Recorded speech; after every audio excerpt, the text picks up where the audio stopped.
기원전 6세기 바빌론 포로가 된 한 유대인 노인에게 손자가 물었습니다.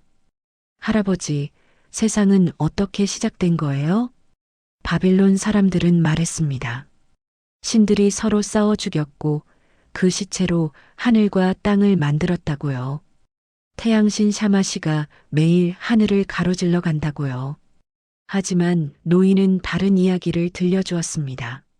조상들로부터 대대로 전해 내려온 진짜 시작의 이야기를요.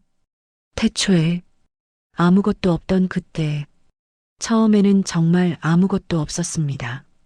시간도 공간도 물질도 없었죠. 상상할 수 있나요?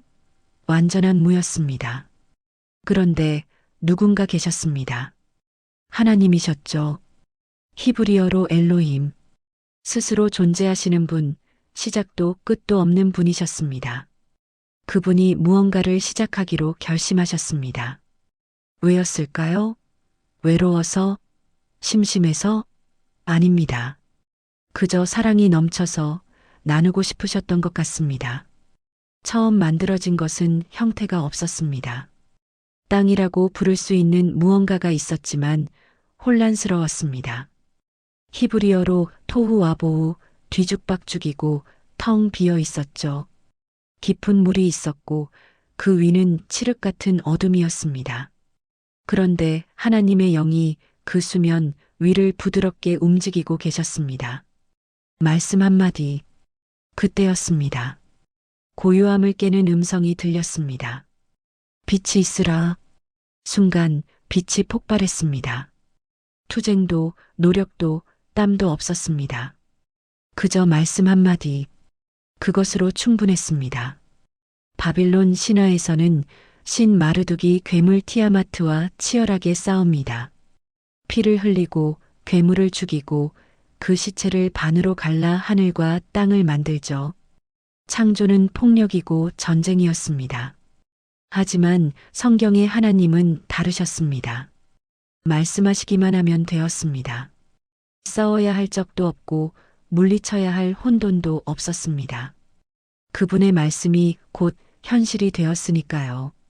하나님은 빛을 보시고 미소 지으셨을 것입니다. 좋구나. 첫 평가였습니다. 빛과 어둠을 나누시고 낮과 밤이라는 이름을 지어주셨습니다. 저녁이 되고 아침이 되었습니다. 하루가 지나갔습니다. 둘째 날 하나님은 하늘을 만드셨습니다. 궁창이 있으라. 넓은 돔 같은 것이 물을 위아래로 갈랐습니다. 당시 사람들은 하늘 위에도 물이 있다고 생각했습니다. 비가 내리는 건 하늘에 난 창문이 열리기 때문이라고요.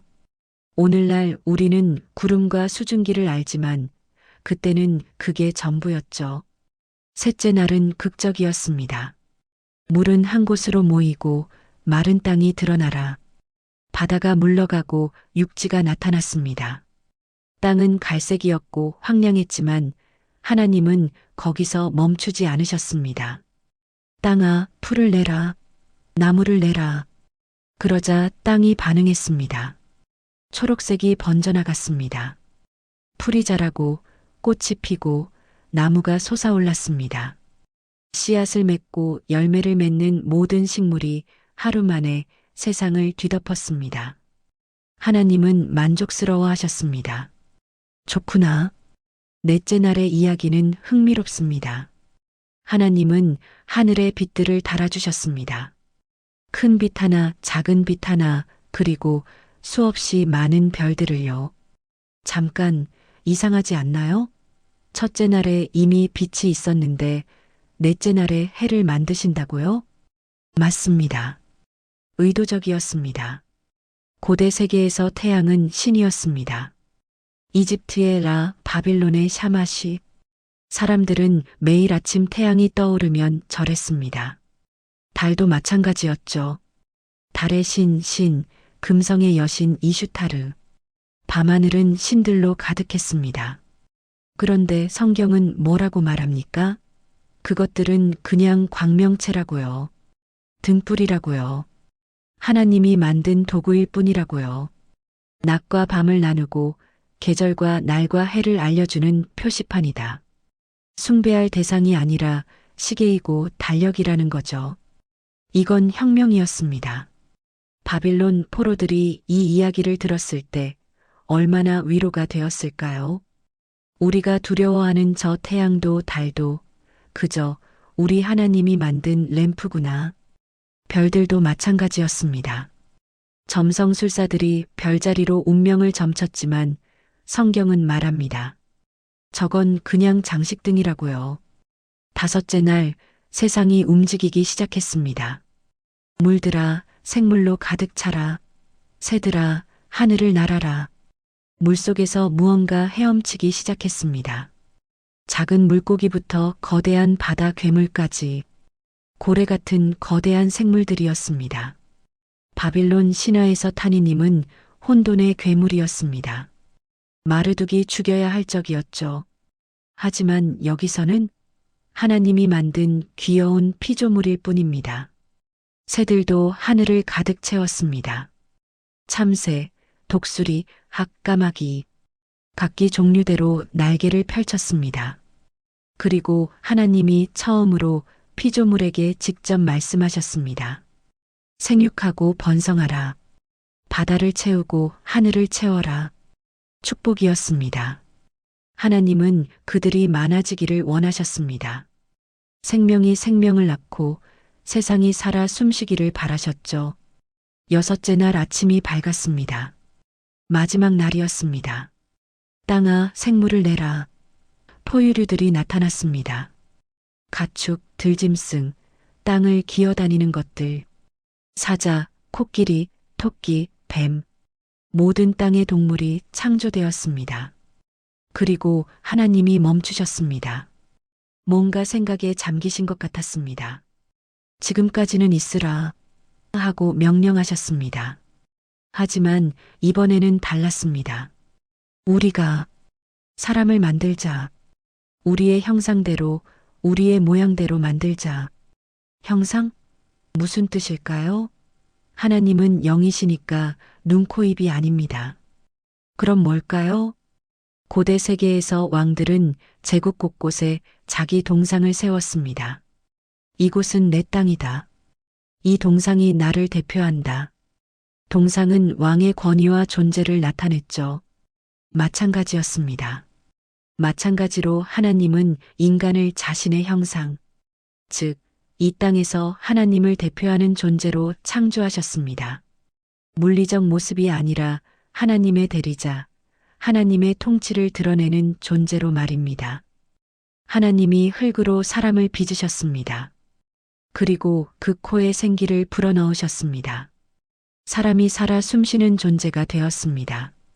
그런데 더 놀라운 것이 있었습니다. 남자와 여자를 창조하시니라. 둘 다 하나님의 형상이었습니다. 고대 세계에서 여자는 재산이거나 하급 존재 취급을 받았습니다. 하지만 성경은 선포합니다. 남자와 여자가 똑같이 하나님의 형상이라고요. 하나님이 그들을 축복하셨습니다. 생육하고 번성하여 땅에 충만하라. 땅을 정복하고 모든 생물을 다스리라. 이게 인간의 사명이었습니다. 하나님의 동산을 돌보는 것. 착취가 아니라 청지기로서 사랑으로 돌보는 것이었죠. 하나님은 그들에게 식물을 먹을 거리로 주셨습니다. 동물들에게도 풀을 주셨습니다. 원래는 죽음이 없었습니다. 육식도 없었습니다. 완벽한 평화였죠. 해가 저물었습니다. 하나님은 만든 모든 것을 둘러보셨습니다. 별들이 반짝이고 바다가 넘실대고 새가 지저귀고 짐승들이 평화롭게 쉬고 있었습니다. 그 한가운데 남자와 여자가 서 있었습니다. 하나님이 미소 지으셨습니다. 심히 좋구나. 5번은 좋았더라였지만 이번에는 심히 좋았더라였습니다. 완벽했습니다. 일곱째 날 뭔가 이상한 일이 일어났습니다. 하나님이 아무것도 만들지 않으셨습니다. 그냥 쉬셨습니다. 피곤하셨을까요? 말도 안 됩니다.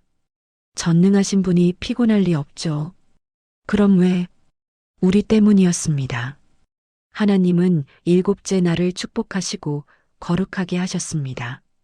이날은 특별하다. 이날은 쉬는 날이다. 고대 세계에 주말은 없었습니다.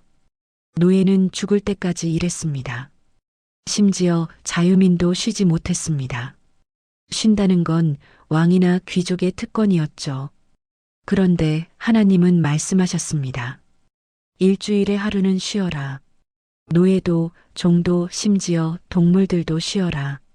혁명이었습니다. 쉼은 나약함이 아니라 은혜였습니다.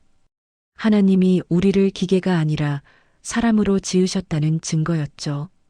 안식일은 또한 신뢰의 연습이었습니다. 하루 일을 쉬어도 괜찮아. 세상이 무너지지 않아. 내가 너를 돌보니까.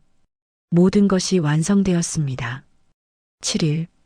완전한 숫자. 혼돈은 질서가 되었고, 공허는 충만함이 되었고, 어둠은 빛이 되었습니다. 이야기가 끝나고, 바빌론의 노인은 이야기를 마쳤습니다. 손자는 물었습니다. 할아버지, 그럼 바빌론 사람들이 말하는 건 거짓말인가요? 노인은 고개를 끄덕였습니다. 그들은 신들이 싸워서 세상을 만들었다고 하지. 하지만 우리는 안다. 우리 하나님은 사랑으로 세상을 말씀으로 만드셨다는 것을. 해도 달도 별도 신이 아니라 하나님이 만든 등불이란다. 우리를 무서워할 필요 없어. 그리고 가장 중요한 건 노인은 손자의 눈을 들여다보았습니다. 너도 나도 우리 모두는 하나님의 형상이란다. 비록 지금 노예지만 우리의 진짜 정체성은 왕이고 제사장이지. 수백 년이 지났습니다. 포로들은 고향으로 돌아갔고 성전을 다시 지었고 이 이야기를 계속 전했습니다. 그 이야기는 유대교가 되었고 기독교가 되었고 이슬람에도 영향을 주었습니다. 오늘날 수십억 명이 이 이야기를 믿습니다. 태초에 하나님이 천지를 창조하시니라. 세상은 우연이 아닙니다. 의미가 있습니다. 당신은 우연히 태어난 게 아닙니다. 하나님의 형상으로 지음받았습니다. 당신은 사랑받기 위해, 하나님과 교제하기 위해, 이 아름다운 세상을 돌보기 위해 여기 있습니다. 이것이 창세기 1장의 메시지입니다. 편안한 목소리와 함께 떠나는 성경 여행. 구독하고 알림 설정하시면 매일 성경 한 장씩 함께 읽어드립니다. 다음 시간에는 창세기 2장 에덴 동산에서 무슨 일이 일어났는지 들려드리겠습니다. 여러분의 댓글은 다음 이야기를 만드는 큰 힘이 됩니다.